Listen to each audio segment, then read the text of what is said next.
Bom, bom dia, né? Então a gente vai começar agora mais uma aula, né?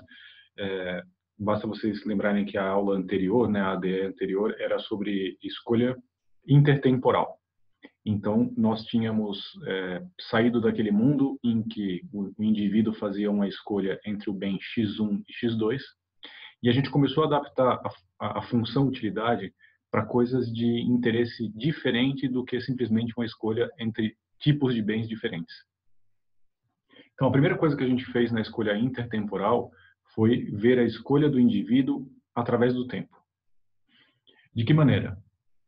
Eu olho para o período, o consumo C1, né, e vejo o consumo agora, e depois eu vejo o consumo C2 no futuro, e eu vou fazer algum trabalho na restrição orçamentária para levar em conta a diferença de renda, o período, a valorização do poder de a valorização ou a perda do poder de compra do indivíduo.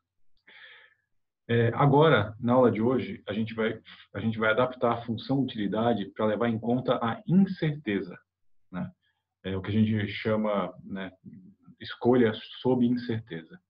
Essa parte da microeconomia é o fundamento para as finanças, né? Então, todos os modelos matemáticos microeconômicos relacionados a finanças vêm daqui, né? Então, de certa maneira, vocês vão ter uma aula hoje dos fundamentos microeconômicos das finanças. E aí vocês poderiam perguntar, mas por que eu tenho que perder tempo com isso? Né? Então, eu queria explicar para vocês por que vocês têm que perder tempo com isso, se vocês não se interessam diretamente, mas eu diria que a maioria das pessoas acaba se interessando bastante por isso. Mas se você não se interessa diretamente por isso, eu diria que isso é o que distingue um economista de um administrador, de um engenheiro em geral, que é o seguinte: vocês sabem de onde os modelos vêm, vocês sabem dos fundamentos que determinam o que os modelos dão origem a, né? E vocês sabem exatamente quando se aplica, quando não se aplica, por que não se aplica, vocês sabem as fragilidades do modelo. Se vocês são simplesmente alguém que aplica os modelos, vocês vão simplesmente ser usuários de um modelo que outra pessoa fez, né? Então, isso dá muito mais fragilidade para o modo como vocês veem a economia, veem finanças, né? Então, um economista, ele acaba sendo muito, digamos assim, muito bem valorizado exatamente por saber com maior profundidade disso, tá? Então, vamos lá. Hoje a gente vai falar sobre escolha sob incerteza. Então, lembrando que eu vou adaptar a minha função utilidade exatamente para poder lidar com o fato de que algumas coisas são incertas, né? Então, para isso, eu preciso usar um conceito novo para vocês, que é o conceito de loteria. Não loteria da Caixa Econômica, tá, pessoal? Mas loteria é o nome que a gente dá para esse tipo de casos, né, em que a gente tem uma distribuição de probabilidade lidando com um valor específico, né? Então, a loteria é um bem cujo valor está associado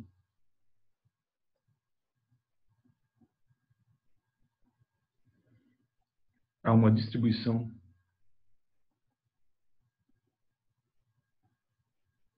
de probabilidades.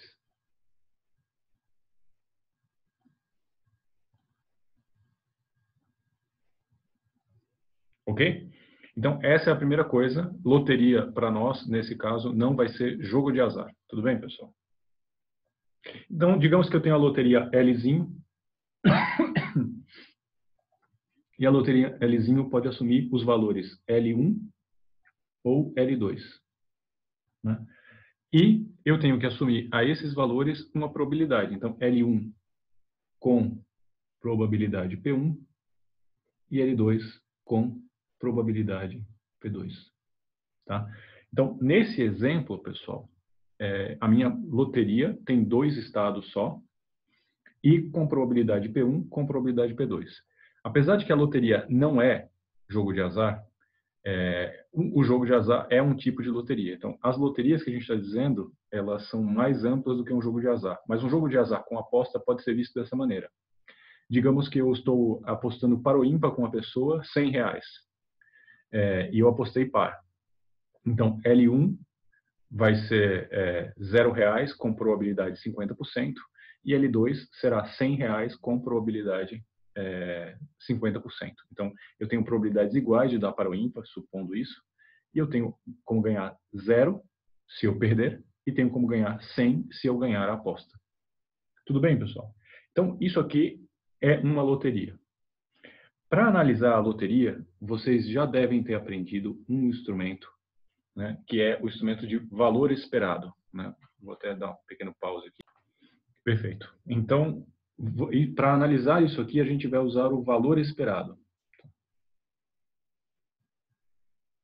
Que é o quê? O valor esperado é simplesmente a esperança de L, a esperança daquele bem Lzinho, que é igual às probabilidades P1 vezes L1 mais P2 L2 e assim. E assim eu tenho o valor esperado, né, que no caso do exemplo que eu dei aqui, seria 0,5 vezes 0 mais 0,5 vezes 100, que daria 50. Então, o valor esperado dessa loteria é de 50. Só que me interessa muito mais generalizar o que é o valor esperado para múltiplos estados da natureza, que a gente chama, né, em que eu tenha várias probabilidades associadas a vários estados da natureza com valores associados à loteria. E no final das contas, eu tenho como somatório de I é igual a 1 até N estados da natureza de PI LI. Tá? Esse é o valor esperado padrão que vocês estão acostumados a trabalhar. Bom, então isso é o elemento básico para a gente começar a construir aquilo que eu falei para vocês, a análise sobre incerteza, né? A escolha sobre incerteza. Então, um elemento que a gente vai precisar acrescentar aqui é o que a gente vai chamar de utilidade esperada.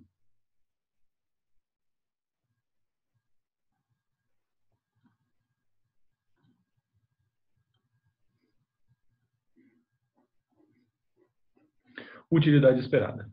Então, digamos que a minha loteria agora não é mais um L qualquer, mas ela é uma riqueza já diretamente, né? Ela é uma riqueza W, em que ela pode assumir W1 ganhar 20 ou W2 ganhar 40. Então, eu tenho duas condições de riqueza que são condicionais a uma certa probabilidade. Correto, pessoal? Então, eu tenho o valor esperado dessa riqueza, tá? Que é que a gente pode chamar simplesmente de riqueza esperada.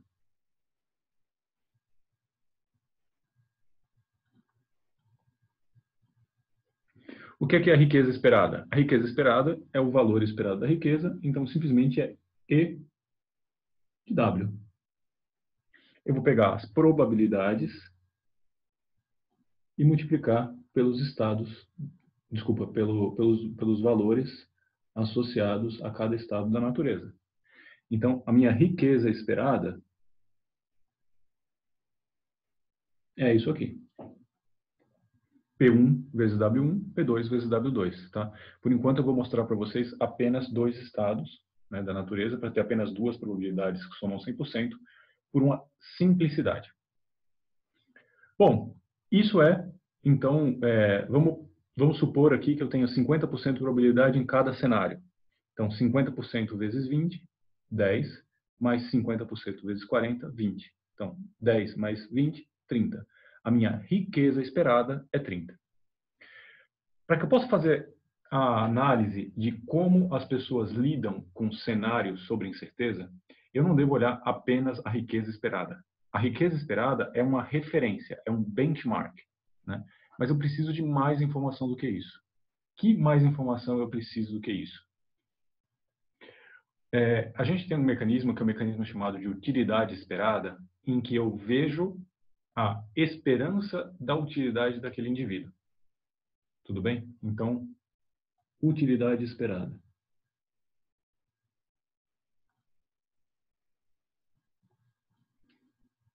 O que é a utilidade esperada? É a esperança da utilidade de W. Então, é quanto eu, em média, né, em média ponderada, como a gente está acostumado a fazer o valor esperado, quanto em média ponderada eu tenho de utilidade sobre aquela escolha. Então, é P1 vezes U de W1 mais P2 de U de W2.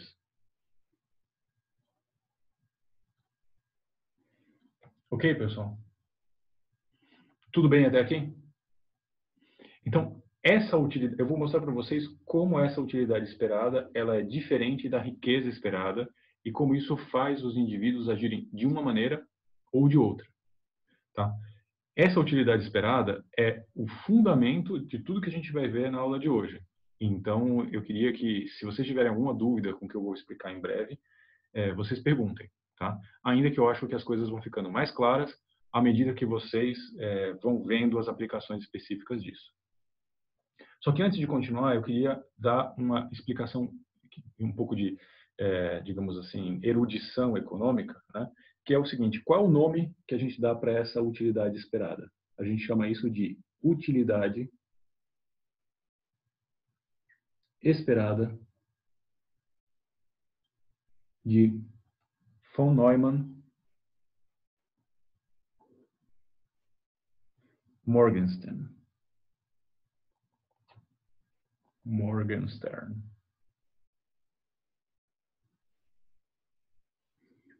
Ou simplesmente VNM, né? Vzinho NM. Utilidade esperada de von Neumann Morgenstern. E aí, curiosidade sobre o famoso von Neumann, né? Eu queria falar mais do que o Morgenstern, eu queria falar do von Neumann, que é um cara especialmente brilhante. Recentemente, ainda esse ano, né, em fevereiro desse ano, saiu uma série de artigos na Folha de São Paulo. Foram 3 artigos contando a história do von Neumann, né?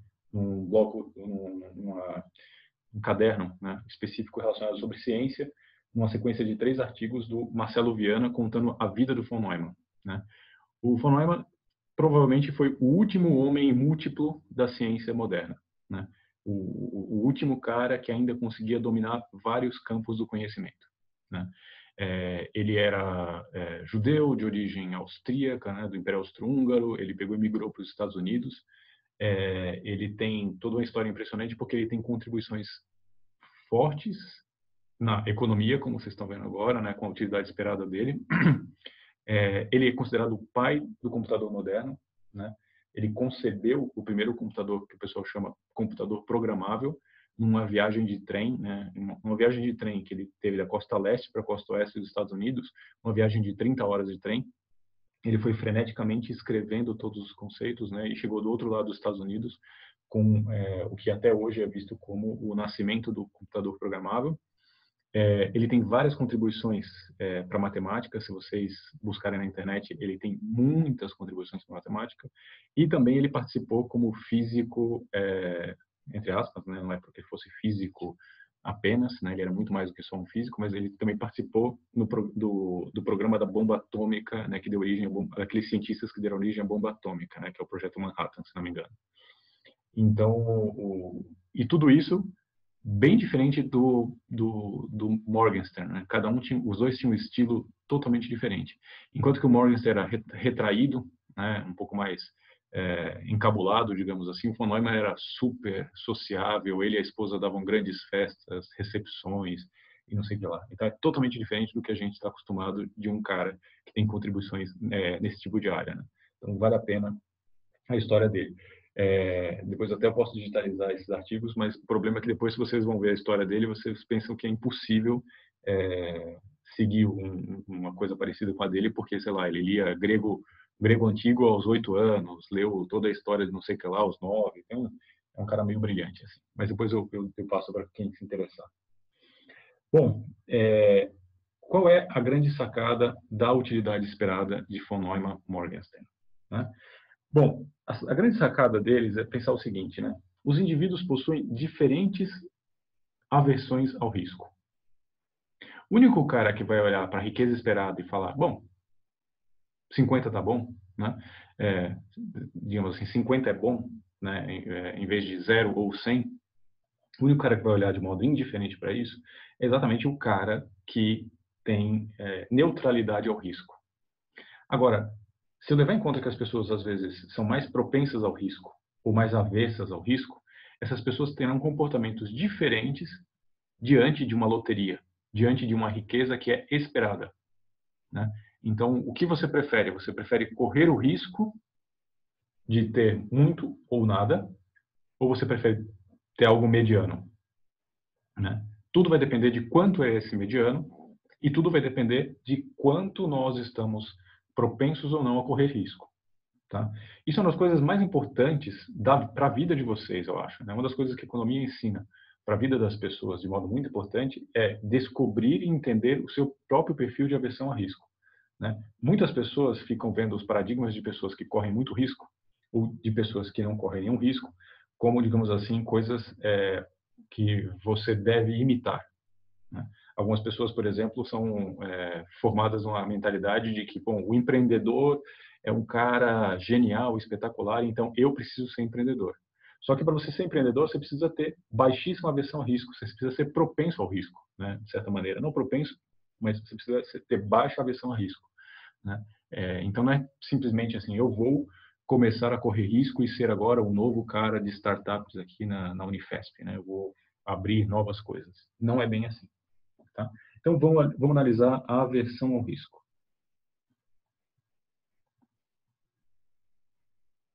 Como eu vou analisar a aversão ao risco? Vou analisar a aversão ao risco simplesmente com um gráfico, tá? Que eu vou dar um gráfico de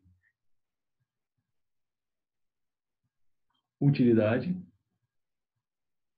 e eu já vou dar num formato específico que me interessa, tá? Não sei se vocês repararam, mas eu estou dizendo que a utilidade depende apenas de W, né? E W é riqueza. Então, essa é a primeira coisa que vocês precisam ter em conta, que para esse tipo de análise, eu não vou olhar mais as quantidades consumidas do indivíduo, mas a utilidade passa a depender apenas da riqueza, né? Essa é a primeira adaptação que nós fizemos, tá? Então, eu tenho como olhar a utilidade do indivíduo, né? Aqui, esse eixo. Utilidade dada à riqueza versus a riqueza. Então, eu vou supor que o formato desse gráfico aqui, da utilidade versus a riqueza, ela tem uma concavidade para baixo. Depois vocês vão entender por quê. Tá? Eu vou supor isso. E eu vou supor que esse indivíduo está analisando esses dois cenários de riqueza que eu estava colocando aqui, 20 e 40, estão representados aqui. 20 e 40. Ah, desculpa. Estou invertendo. Eu preciso colocar 20 e 40 aqui embaixo, né? Aqui é a utilidade de 20 e utilidade de 40. Então, 20 e 40. Então, eu pego a riqueza 20, digamos 20 mil reais, e acho a utilidade de 20. 40, acho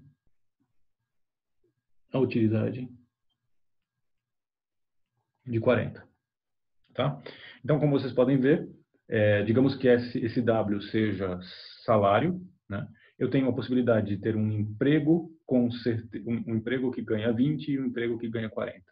A utilidade desse emprego que ganha 20 é essa, a utilidade desse emprego que ganha 40 é essa, né? Então, seria mais ou menos esse cenário. O que eu prefiro, né? Eu prefiro ter com certeza um valor intermediário, ganhar 30, por exemplo. Eu vou usar caneta verde para distinguir as cores. Eu prefiro ganhar 30 com certeza. E aí, se eu ganhar 30 com certeza, eu vou ter que utilidade? Eu vou ter essa utilidade, né? Reparem que está em verde aqui, está faltando um pouco espaço, né? Eu deveria ter feito o gráfico um pouco maior. Eu prefiro ter 30 garantido ou incorrer no risco de obter o valor esperado da utilidade. Porque se eu tenho 30 garantido, eu passo... Se alguém oferece, em vez do emprego de 20 ou do emprego de 40, você está no meio do processo seletivo, e falam, eu tenho uma vaga para você garantida que vai ser 30. Você aceita essa vaga de 30 ou você prefere correr o risco do processo seletivo e ter o salário de 20 ou 40? E digamos que esses dois têm igual probabilidade. Esse cenário de igual probabilidade é esse segmento de reta que junta esses dois pontos aqui, do U20 e do U40. E o ponto intermediário dele vai gerar a utilidade esperada, que como vocês podem ver, esse ponto aqui, vou até puxar a seta, a utilidade esperada, que é E de U. A utilidade esperada da utilidade entre 20 e 40. Então, a lógica do von Neumann-Morgenstern é diferenciar a escolha probabilística entre dois cenários, que é um segmento de reta, da utilidade de um cenário garantido e comparar as duas coisas. Eu prefiro ter algo garantido ou eu prefiro correr o risco para aceitar aquilo? A definição final sobre essas duas coisas, se o indivíduo é racional e se o indivíduo é maximizador de utilidade, e ele sabe a sua função utilidade, nesse caso, esse gráfico em vermelho, como ele vai definir? Ele vai olhar para E de U, a utilidade esperada, e vai ver a utilidade esperada está abaixo ou acima da utilidade do cenário garantido. Nesse caso, vocês estão vendo aí, pessoal, qual é a resposta para essa dúvida? O E de U está acima ou abaixo da utilidade de 30? Bom, então, agora vamos tentar dar números para esse exemplo para ver se fica mais claro, né? Então, nesse exemplo, né, eu tenho o seguinte, eu tenho W1 que é igual a 20, W2 que é igual a 40. E digamos que as duas probabilidades, P1 e P2, são de 50%, ou seja, 0,5. Então, qual é a riqueza esperada? A riqueza esperada, E de W, é igual a P1, W1, mais P2, W2. Isso aqui vai ser fácil, né? 0,5 vezes 20, mais 0,5 vezes 40, que vai dar igual a 30. Essa riqueza em 30 aqui que eu usei é exatamente a riqueza esperada desse cenário. Qual é a utilidade esperada? E de U é igual a P1 vezes U de W1 mais P2 U de W2. Nesse caso, pessoal, eu tenho um pequeno problema porque eu não estou dando valores para vocês. Mas a resposta disso aqui vai vir de modo visual. Tá? Então, quanto é P1?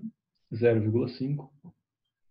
Eu não sei qual é U de W1, mas eu sei quanto é W1, então é U de 20, mais 0,5 U de 40.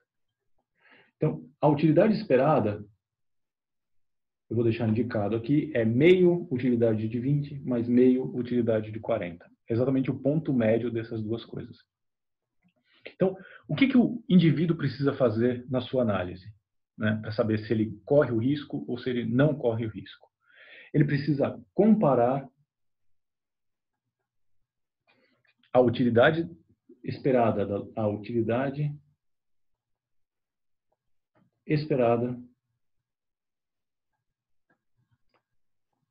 com a utilidade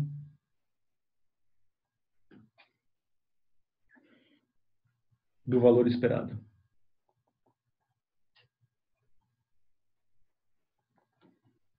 Utilidade esperada de von Neumann-Morgenstern e a utilidade de receber o valor esperado de modo garantido.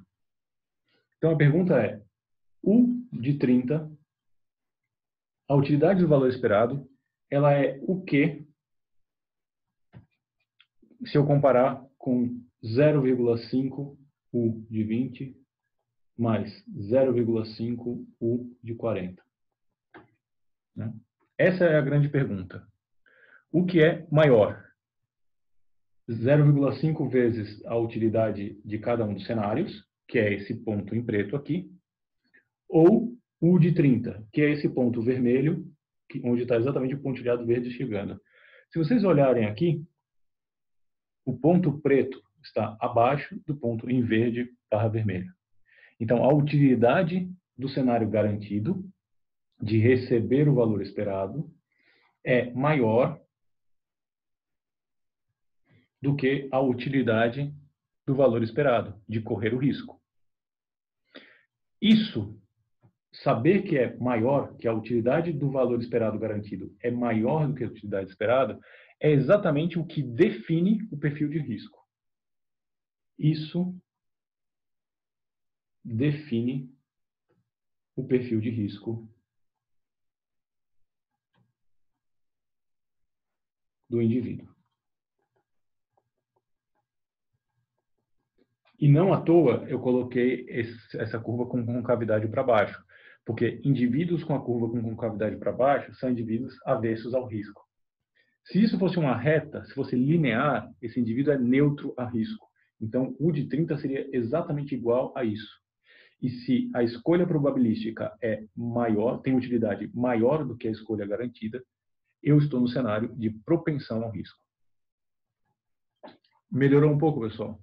Então, agora eu vou mostrar esses três perfis de risco, né, que está intimamente associado à concavidade da curva. Tá? Quando eu tenho perfil de risco, quando eu tenho um gráfico com concavidade para baixo, tá, eu vou intencionalmente exagerar. Quando eu tenho um gráfico que é linear, e quando eu tenho um gráfico com concavidade para cima, U de W, eu tenho cenários bem diferentes. Né? Então, primeiro eu vou desenhar esses gráficos, concavidade para baixo, linear, concavidade para cima. Tá? Vou escolher dois valores de referência, W1, W2, W1, W2, W1, W2. Vou marcar esses valores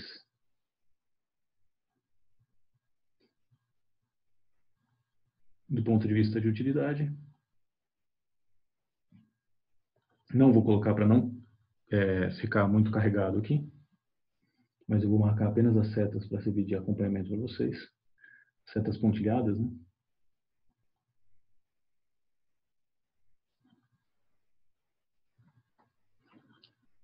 Tá? Então, esses são os dois valores de referência. Eu tenho que agora olhar sobre esses dois valores de referência o seguinte, né? Primeiro, a escolha garantida, que seria o ponto médio dos dois, né?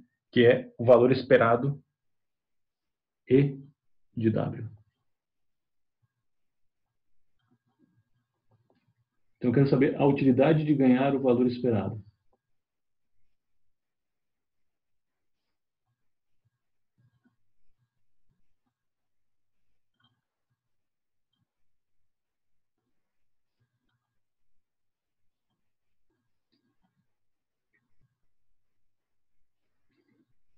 É U de E de W, U de E de W, U de E de W. Então, voltando para aquela nossa desigualdade, aquilo que eu marquei em verde é exatamente isso aqui. Então, estou começando a definir esse padrão.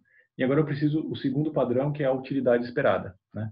A utilidade do valor esperado, eu já desenhei naquele gráfico. Agora eu preciso desenhar a utilidade esperada.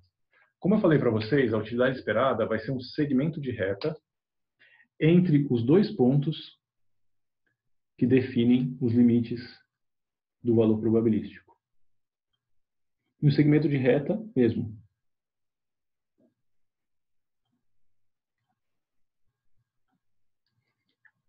Se vocês olharem bem aí, vocês vão ver que o segmento de reta, no caso, com a concavidade para baixo, o segmento de reta está abaixo da reta da utilidade. Exatamente porque ele é Isso é a própria definição de côncavo e convexo, tá, pessoal? Mas o melhor jeito de explicar para vocês é sem entrar nessa seara. No caso do linear, esse segmento de reta dá exatamente em cima da linha. Então, não há diferença nenhuma entre o cenário probabilístico em preto e o cenário garantido em verde. E nesse caso, com a concavidade para cima, eu tenho um segmento de reta acima da linha em vermelho, acima do ponto em verde. Logo, pessoal, eu tenho aqui o cenário probabilístico pior do que o cenário garantido. Cenário probabilístico igual ao cenário garantido. Cenário probabilístico melhor do que o cenário garantido. O que é isso? Significa que a utilidade esperada é mais valorizada do que a utilidade do valor garantido, a utilidade esperada é igual ao valor garantido, a utilidade esperada é mais valorizada do que o valor garantido. Né? Então, utilidade esperada pior, utilidade esperada igual, utilidade esperada melhor, né? Desse valor garantido. Isso define os seguintes perfis. Esse cara aqui é avesso ao risco. Esse cara aqui é neutro ao risco. E esse cara aqui é propenso ao risco. Tá? Como eu sei disso? Eu sei disso porque a utilidade da esperança de W é maior do que a esperança da utilidade. Tá? Meio feio escrever assim, mas o operador esperança está dentro ou fora. A utilidade do valor esperado é igual à esperança da utilidade. E, nesse caso, a utilidade do valor esperado é menor do que a esperança da utilidade.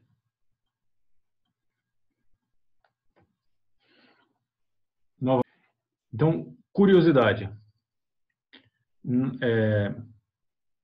O ser humano, ele tende a ter, em média, qual perfil? Avesso ao risco, neutro ao risco ou propenso ao risco? Vocês podem pensar um pouco. Márcio, avesso. Alguém mais arrisca?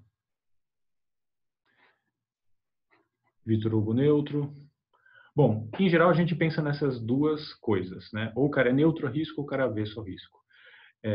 A tendência de pensar que as pessoas são neutras ao risco é pensar que, bom, as pessoas são racionais.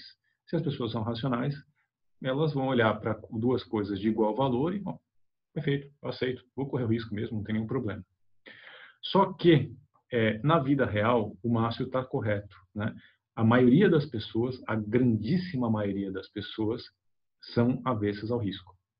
Por que a pessoa é avessa ao risco? Né? Até por uma questão de sobrevivência.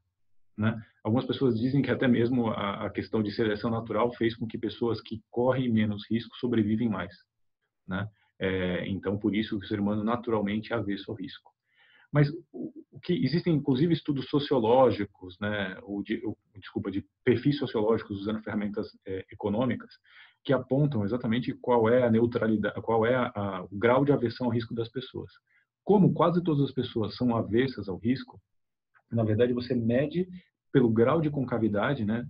Você vai ter pessoas com maior ou menor aversão ao risco. Mas mesmo um cara que é muito genial, super propenso ao risco, na nossa visão, do ponto de vista de perfil de risco que a gente está vendo aqui, ele não se enquadra nisso. Ele é um cara com baixa aversão ao risco, mas ele é avesso ao risco em geral. Né? Então, isso é uma das coisas mais interessantes. Né? Eu recomendo vivamente que vocês analisem o seu perfil de aversão ao risco exatamente para vocês não se frustrarem na vida. Né? Porque às vezes você, digamos assim, buscando fazer coisas cada vez mais interessantes, você vai correndo riscos, só que você não sabe qual é o custo emocional do seu correr risco. Né? A gente pode olhar o Elon Musk assim e falar, bom, caramba, eu quero ser o Elon Musk, né? Eu quero fazer uma Tesla, quero ser o quarto cara mais rico do mundo e ser bilionário antes dos 50. Ser multibilionário antes dos 50. Só que ele tem um perfil de risco totalmente diferente da grande maioria das pessoas. Não só porque ele fez a primeira empresa dele jovem, transformou isso em centenas de milhões de dólares, mas também porque ele pegou todo esse dinheiro e investiu em projetos cada vez maiores. Ele não pegou o dinheiro, colocou no banco e falou, vou viver de renda, né? Esse é um cara muito menos avesso ao risco do que a grande maioria das pessoas no mundo. Concorda comigo? Né? Então, eu recomendo muito isso, até mesmo para vocês não se frustrarem com as perspectivas profissionais que vocês fazem para vocês mesmos. Porque e pode acontecer o sentido contrário também, né? Por algum motivo, vocês têm a tendência natural a correr mais risco, mas por motivos familiares, por outro tipo de preocupação, vocês não querem correr risco, e depois vocês se frustram exatamente porque vocês não gostam daquela coisa sem correr um mínimo de risco. Ok? Vou parar aqui a parte teórica.